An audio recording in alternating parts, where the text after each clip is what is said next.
ઓમ શ્રી ગણેશાય નમઃ. જય શ્રી કૃષ્ણ મિત્રો. આજે આપણે 11 દેવીની કથા સાંભળીશું.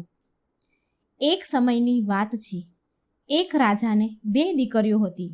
તેમાં નાની દીકરી હંમેશા 11 માતાનું વ્રત કરતી હતી. બધા જ લોકો નાની દીકરીના બહુ વખાણ કરે, બહુ પ્રશંસા કરે. તે ભક્તિભાવ વાળી હતી અને શાંત હતી, નિર્મળ સ્વભાવની હતી. અને આ કારણથી મોટી બહેન નાની બહેનથી બહુ ઈર્ષ્યા કરતી હતી. એક દિવસ પાડોશી દેશનો રાજા મોટી દીકરીને જોવા માટે આવ્યો. લગ્ન લાયક દીકરીઓ થઈ ગઈ હતી, માટે દીકરીને જોવા માટે રાજકુમાર એક આવ્યો. પરંતુ તે રાજાની મોટી દીકરીની જગ્યાએ નાની દીકરીને પસંદ તેને આવી ગઈ. મોટી ના આવી અને નાની પસંદ આવી ગઈ. મોટી બહેનને આ સારું ના લાગ્યું, એટલે હવે તો તેની બળતરા વધારે ને વધારે વધી. તેની નાની બહેનથી તે વધારે વળવા લાગી, ઈર્ષ્યા કરવા લાગી, એને નફરત કરવા લાગી. અને આ ઈર્ષ્યાના કારણે તે મોટી બહેન નાની બહેનને અલગ અલગ રીતે ઘણી વાર મારવાના ઉપાયો પણ કરતી રહેતી હતી. બહુ વાર એને મારવાની કોશિશ કરી. એક દિવસ તેણે લાડવામાં ઝેર ભેળવીને તેને નાની બહેનને ખવડાવવાની કોશિશ કરી. તો બીજી વખત એણે માટલામાં એક ઝેરીલો સાપ મૂકીને નાની બહેનના રૂમમાં મૂકી દીધો છે. એકવાર તેની નાની બહેનને કૂવામાં પાણી ભરવા માટે લઈ જાય છે અને દગાથી કૂવામાં ધક્કો મારી દે છે. અને બધી જ વખત વારંવાર માતા 11 તેને બચાવી લેતા હતા, કેમ કે તે 11 માતાની પરમ ભક્ત હતી. હવે મોટી બહેન તો બહુ પરેશાન થઈ ગઈ કે અરે, આને તો ગમે એટલી વાર મારવાની કોશિશ કરું છું, પણ આ તો મરતી જ નથી ને.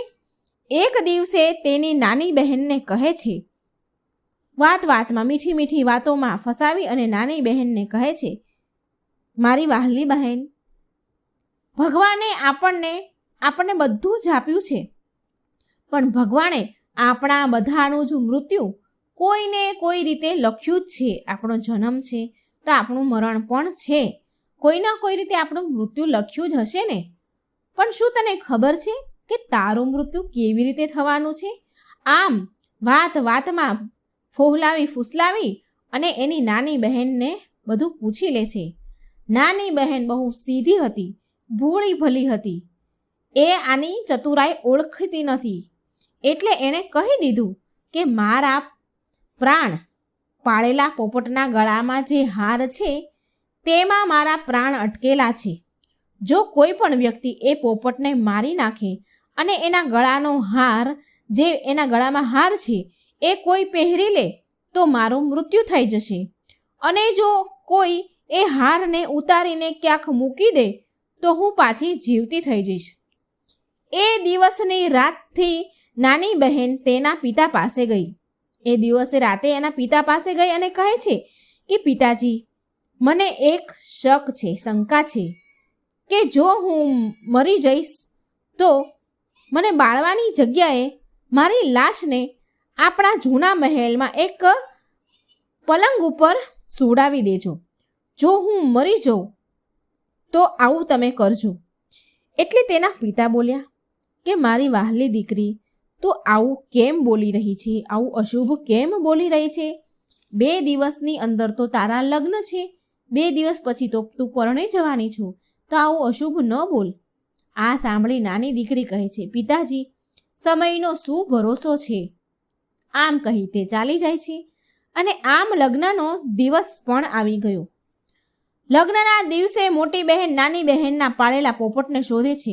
2 દિવસથી એ પોપટને શોધી રહી હતી, છતાં ન મળ્યો. પણ લગ્નના દિવસે પણ એ મોટી બહેન હજી પોપટને જ શોધી રહી છે, પણ તેને પોપટ ક્યાંય મળતો નથી. એટલામાં દરવાજા સુધી જાન આવી પહોંચી. અને આમ વરમાળાનો પણ સમય થઈ ગયો અને વરમાળાનો રિવાજ પણ રસમ પણ પૂરી થઈ. ફેરા ફરવાનો સમય થયો, ફેરા ચાલુ થયા. એવામાં મોટી બહેનને શોધતા બહેનનો પેલો પોપટ મળી ગયો.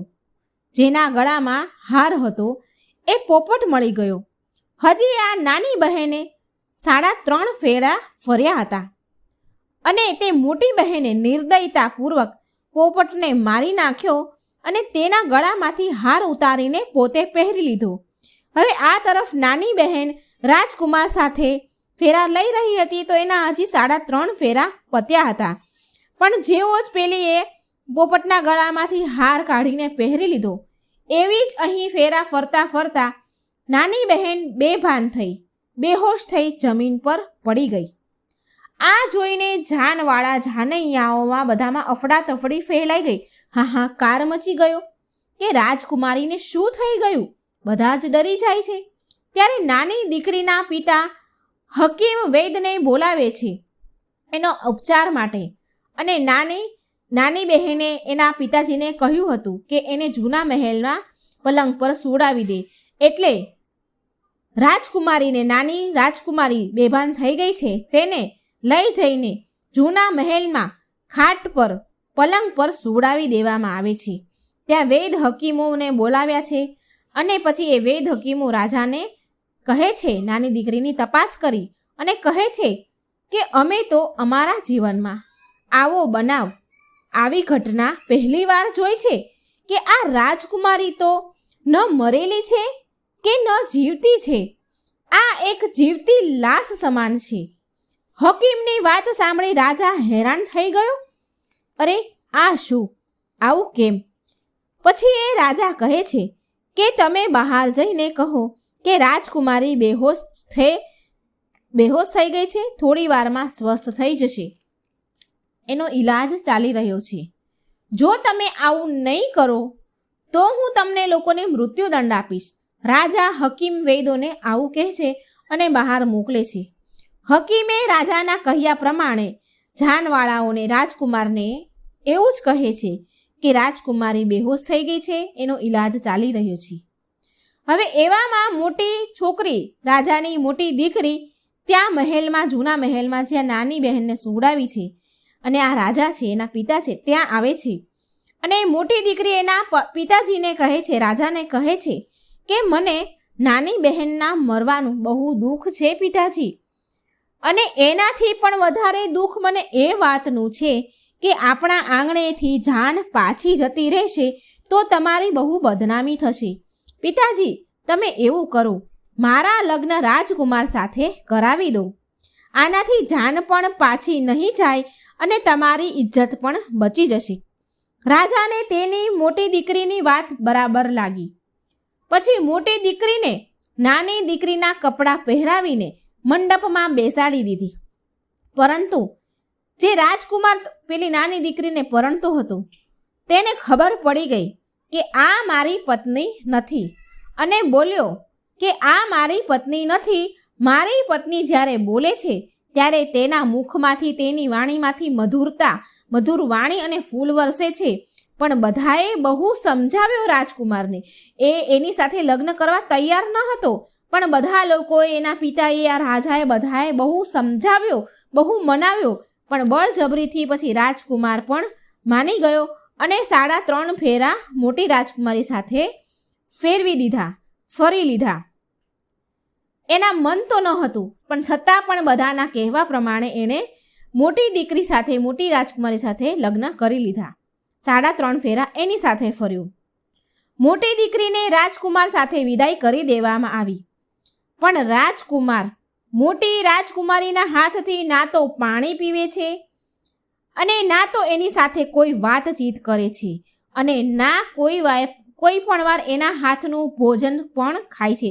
પાણી પણ એના હાથથી નથી પીતો, કારણ કે એને એના મનથી લગ્ન નહોતા કર્યા.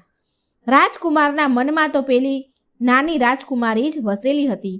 રાજકુમાર મનમાં વિચાર કરે છે કે અરે, મારી પત્ની સાથે શું થયું હશે, તેને અચાનક આવું કેમ થઈ ગયું.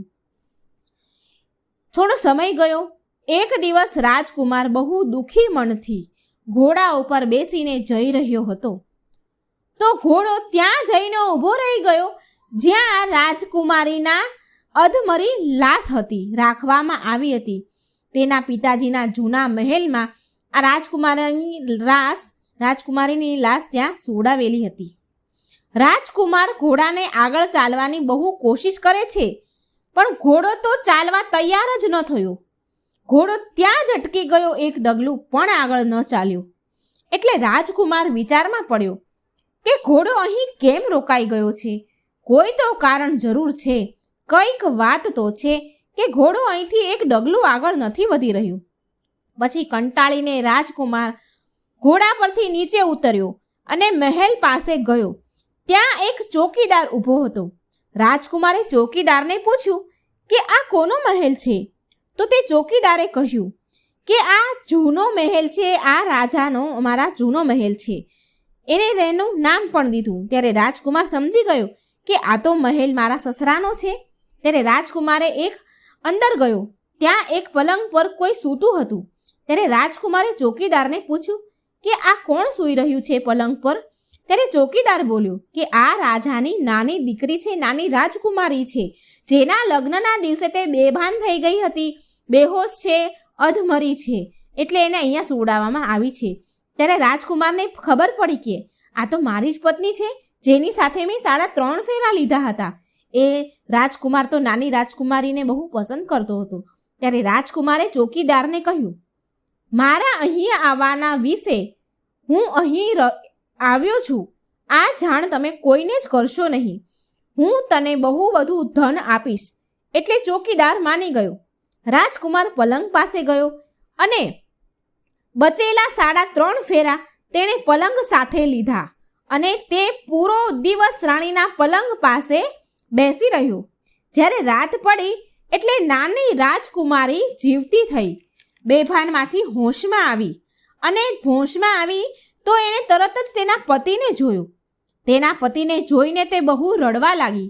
ત્યારે રાજકુમાર તેને કહે છે કે મેં તારી સાથે લગ્ન કર્યા, જ્યારે ફેરા ફરતા હતા ત્યારે તો તું બેભાન થઈ ગઈ હતી, તો તારા પિતાજીએ તને ત્યાંથી ક્યાંક બીજા આ મહેલમાં મૂકી અને મારા લગ્ન તારી મોટી બહેન સાથે કરાવી દીધા, પરંતુ મેં તારી મોટી બહેનને આજ સુધી સ્વીકાર નથી કરી.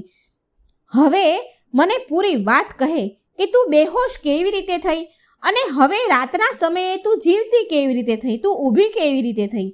આની પાછળનું રાજ શું છે, રહસ્ય શું છે, મને કહે. રાજકુમારની વાત સાંભળી નાની રાજકુમારી બોલી. તેના પતિ રાજકુમારને કહે છે કે પોપટ અને હારની બધી વાત કહે છે અને એ પણ કહ્યું કે મેં આ રહસ્યની વાત માત્ર મારી મોટી બહેનને કહી હતી.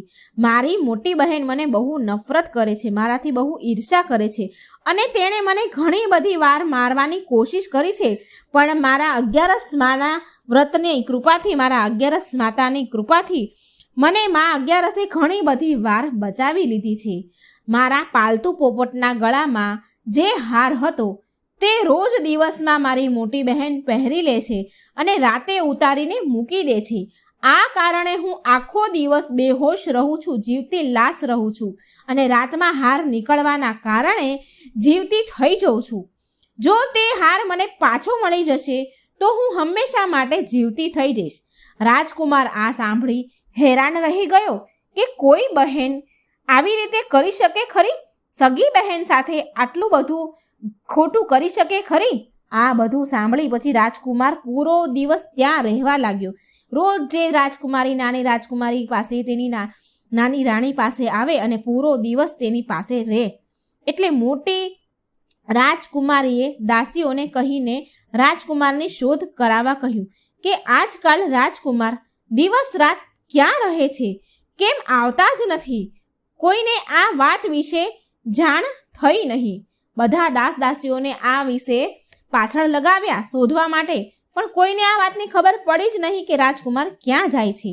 આમ દિવસ જતા જતા નાની રાણી ગર્ભવતી થઈ. એટલે નાની રાજકુમારી રાજકુમારને કહે છે કે મારે દીકરો આવે કે દીકરી જે પણ આવે, પણ મારી પ્રસૂતિ રાતના સમયે થવી જોઈએ, કારણ કે દિવસમાં તો હું બેહોશ જીવતી લાશ બનીને રહું છું. આમ એ વાત કરતી હોય છે અને આમ ધીરે ધીરે સમય પૂરો થાય છે. હવે નાની રાજકુમારીનો, નાની બહેનનો, નાની રાણીનો પ્રસૂતિનો સમય આવે છે અને સંજોગવશ રાજકુમારને કોઈ કામથી બહાર ગામ જવાનું થાય છે અને તે જ સમયે નાની રાજકુમારીને પ્રસવ પીડા થાય છે. એટલે નાની રાજકુમારી માતા અગિયારસને યાદ કરે છે, એને ખૂબ પ્રાર્થના કરે છે. એટલે માતા અગિયારસ સાક્ષાત પોતે આવે છે રાજકુમારની સહાય કરવા, અને રાજકુમારીની પ્રસ્તુતિ માતા અગિયારસ પોતે કરે છે. રાજકુમારીએ એક સુંદર પુત્રને જન્મ આપ્યો. એટલામાં ત્યાં રાજકુમાર પણ આવી ગયા. રાજકુમારે પણ માતા અગિયારસના દર્શન કર્યા. અગિયારસ માતા બોલ્યા, રાજકુમારને કહે છે કે આ નાની રાણી, આ તારી નાની રાણી છે, એ મારી પરમ ભક્ત છે, માટે આનું સદાય ધ્યાન રાખજે.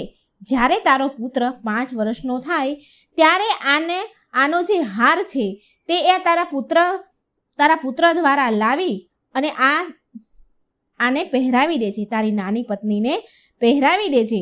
આમ સમય જતા જતા છોકરો રાજાનો કુંવર 5 વર્ષનો થઈ ગયો.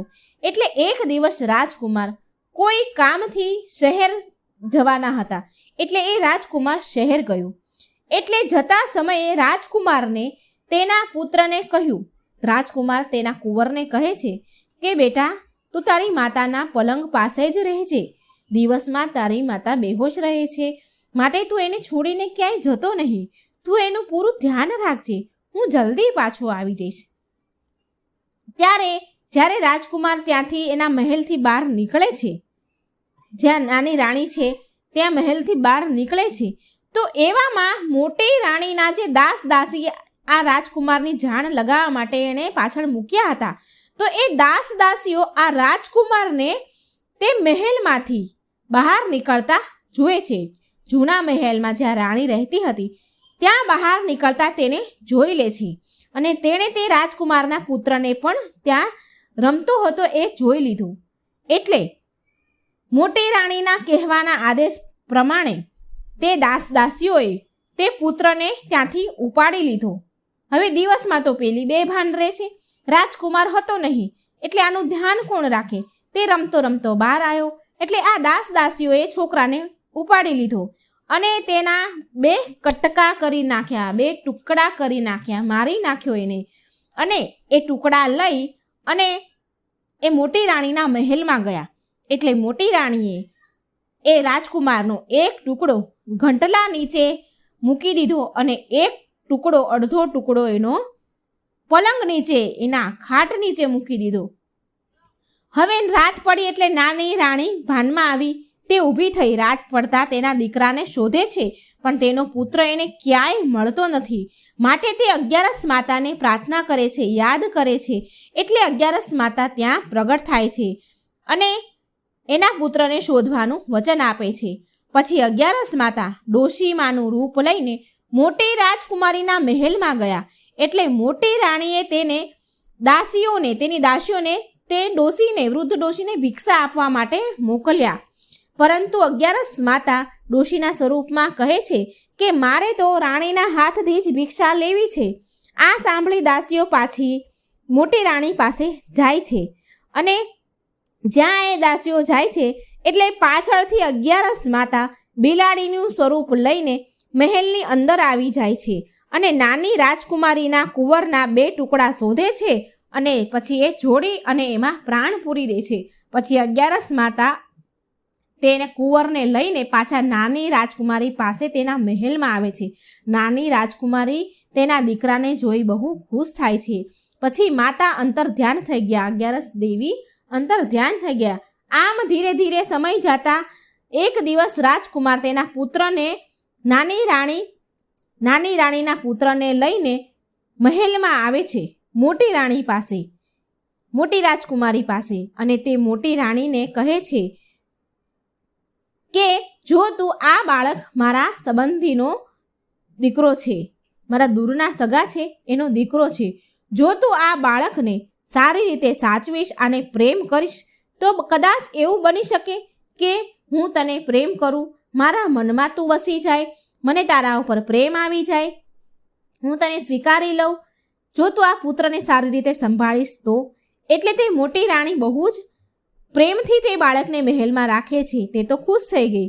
તે બાળકનું પૂરું ધ્યાન રાખે છે, એને સાચવે છે, ખવડાવે છે, રમાડે છે, પીવડાવે છે. એકવાર રાજકુમાર તેના પુત્રને કહે છે, કોઈ ના હોય એવી શાંત જગ્યા પર લઈ જાય છે અને કહે છે કે તું મોટી રાણી માના ગળામાં જે હાર છે તે તું એનાથી માંગી લે અને પછી તે હાર લઈને હું તારી માતા પાસે તને લઈ જઈશ. પણ આ વાતનું ધ્યાન રાખજે કે આ વાત આપણા બંને વચ્ચે રહે. આ વાત તું કોઈને કહેતો નહીં. ગમે તે રીતે તું રાણી પાસેથી હાર માંગી લે. પછી કુંવરે એવું જ કર્યું. મોટી રાણી પાસે જઈને બોલ્યો કે રાણીમાં, મને તમારો આ હાર આપી દો ને. પહેલાં તો રાજકુમારી ના કહી દે છે. મોટી રાણી ના કહે છે, ના હું નહીં આપું. પણ પછી તેને પેલા રાજકુમાર એના પતિની યાદ આવે છે. કેમ એણે એવું કહ્યું હતું કે જો તું આ બાળકનું ધ્યાન રાખીશ, તે કહેશે એવું કરીશ તો હું તને સ્વીકાર કરી લઈશ, તને પ્રેમ કરવા લાગીશ. આમ વિચાર કરી રાણી તો ખુશી ખુશીમાં એ હાર કુંવરને આપી દે છે. એટલે એ હાર કુંવર લઈને તેના પિતા પાસે, રાજકુમાર પાસે આવે છે. ત્યારે રાજકુમાર અને તે નાનો કુંવર બંને નાની રાણી પાસે જાય છે. મોટી રાણીને કહેતા જાય છે કે હું ખુશ છું તારાથી. આજે હું તારા હાથેથી જમીશ. તું ભોજન બનાવ, એટલી વારમાં હું આવું છું. હું થોડી વારમાં જ આવી જઈશ. એટલી વારમાં તું તૈયાર કર ખાવાનું. આમ સાંભળી રાણી તો ખુશ થઈ ગઈ. એની ખુશીને તો કોઈ ઠેકાણું જ ના રહ્યું. આ તરફ હાર લઈને રાજકુમાર અને કુંવર બંને નાની રાણી પાસે જૂના મહેલમાં આવે છે અને બેહોશ થયેલી રાણીને હાર પહેરાવી દે છે. અને પરિણામ સ્વરૂપ નાની રાણી જીવતી થઈ ઊભી થઈ. પછી રાજકુમાર નાની રાણી અને કુંવરને લઈને પાછા રાજકુમાર તેના પોતાના રાજમહેલમાં આવ્યા, જ્યાં મોટી રાણી રહે છે. અને મોટી રાણીને રાજકુમાર તેના પિયર મૂકવા જાય છે. રાજકુમાર તેના સાસરે ગયો મોટી રાણીને મૂકવા માટે અને તેના સસરાને બધી જ વાત વિસ્તારથી કહી. અને આ બધું સાંભળી અને રાજકુમારના સસરાને નાની રાણી મોટી રાણીના પિતા રાજાને બહુ દુઃખ થયું અને રાજકુમારથી ક્ષમા માંગે છે. 11 માની કૃપાથી નાની રાજકુમારીના ભાગ્ય ખુલી ગયા. તેનું જીવન સુખમય બન્યું. 11 માતાનો આવો પ્રભાવ છે. બોલો 11 માતાની જય. અને 11 એક દેવી છે. આપણે હરેક 11 કરીએ છીએ, એકાદશી કરીએ છીએ તો એ એક દેવી છે. આપણે એ દેવીનું વ્રત કરીએ છીએ અને ખૂબ ફળદાયી છે. એ તો તમે બધા જાણો જ છો. જો મિત્રો મારી વાર્તા સારી લાગે તો મારી ચેનલને લાઈક, સબસ્ક્રાઈબ અને શેર જરૂર કરજો. જય શ્રી કૃષ્ણ. રાધે રાધે. થેન્ક